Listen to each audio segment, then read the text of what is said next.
My name is Jenna. I'm standing in the courtroom, watching my sister, Lily, stand up with a smug look on her face, caressing her pregnant belly as if it's a shield. Finally, your house is mine. You never deserved it, she sneers, her eyes locked on mine with pure triumph. Beside her, my parents, Richard and Victoria, are softly applauding, their faces twisted into expressions of disdain that I'm all too familiar with. I stay still, silent, just observing them celebrate a victory they haven't earned. Then the judge looks up from the documents in front of him. His eyes narrow behind his glasses as he drops a bombshell that shatters their entire world. One of the 12 properties I see. I'd love to take a look at the rest, he says. The smile on Lily's face fades instantly. To understand how my own family tried to frame me to steal my empire, let me take you back a few years. I come from a well-to-do family. My father, Richard, is a successful businessman, but he's always been cold and calculating. My mother, Victoria, is a socialite who cares more about appearances than her own daughters. And my sister, Lily, has always been the apple of their eyes, the center of attention. I was the quiet one, the one who never caused a fuss. They called me the underachiever, the one who would never amount to much. But I was busy building my own world in silence. The turning point started at Lily's wedding. It was a grand affair held at a luxurious beachfront resort. I wasn't the maid of honor, or even a bridesmaid. I was the one doing all the dirty work, like carrying heavy boxes of decorations up the stairs because they didn't want to pay the setup fee. I was sweating in my simple dress, invisible to the guests and the staff. As I was passing by my brother-in-law, Ethan, who was adjusting his suit, he looked me up and down with a sneer. Look at you working up a sweat. Try not to stand too close to the guests, Jenna. We don't want you ruining the view, he laughed. I didn't say a word, and just kept moving. After hours of hard work, I was exhausted and hungry. I found an empty chair at a back table, just wanting to rest and have a bite. But then, my mother, Victoria, appeared out of nowhere. Her hand grabbed my shoulder tightly. Oh, honey, this table is for VIPs. You should go eat in the kitchen. It's less crowded and you won't be in the way, she said with that fake sweetness she reserved for public humiliation. I looked at the table full of strangers watching me being dismissed like a servant. The hunger in my stomach turned into a cold determination. I walked to the kitchen. While standing there, eating a cold sandwich, I checked my phone.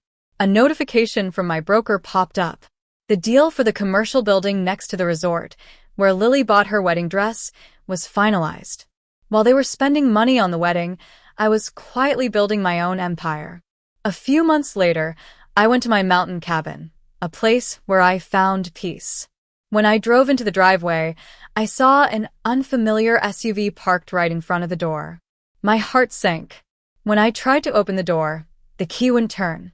They had drilled out the lock. I pushed the door open and was shocked to see my living room filled with baby stuff. Lily was lying on a new sofa, eating fruits from my kitchen.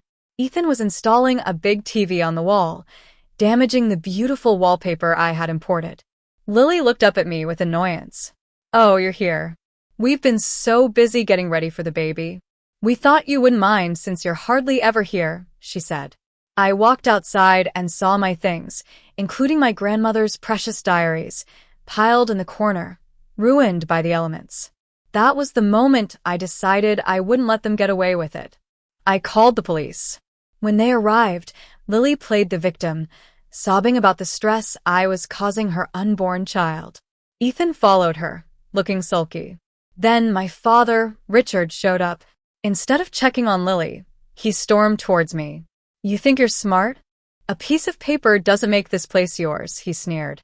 I told him it was mine, that I bought it with my own money. He laughed and said, What money? You got the seed money for me 8 years ago. He was trying to rewrite history, claiming that the $500,000 he gave me was an investment, and he wanted it back, along with all my properties. I calmly asked him if he was willing to swear in court that he gave me $500,000 in cash 8 years ago, unreported and untaxed. He arrogantly said yes, thinking he had me cornered. The next day, my lawyer showed me the real deeds of my properties, hidden behind a complex web of LLCs and trusts. My portfolio was worth far more than they could imagine. I decided to let them prove the money was theirs. On the day of the trial, they were overconfident. Richard played the grieving father, and Lily pretended to be the victim. But as they talked, they were digging their own graves. My lawyer asked Richard if he declared the $500,000 as income. He shouted that it didn't matter. My lawyer then told the judge that Richard had admitted to unreported income, which was a confession of federal tax evasion and money laundering. Just then, Lily started screaming and clutching her stomach. But I took out my phone and showed the judge a video I recorded earlier, where Lily was saying she would fake a cramp if the judge sided with me. The judge was furious. He ordered Richard and Victoria to be taken into custody and referred Lily for perjury and contempt. As the cuffs were put on them, I looked at Ethan and said, "That apartment you're renting? I bought the building this morning. You're evicted." 2 weeks later, I was back in my mountain cabin, holding a check from the U.S. Treasury as a whistle-blower award. They tried to destroy me, but their greed led to their own downfall.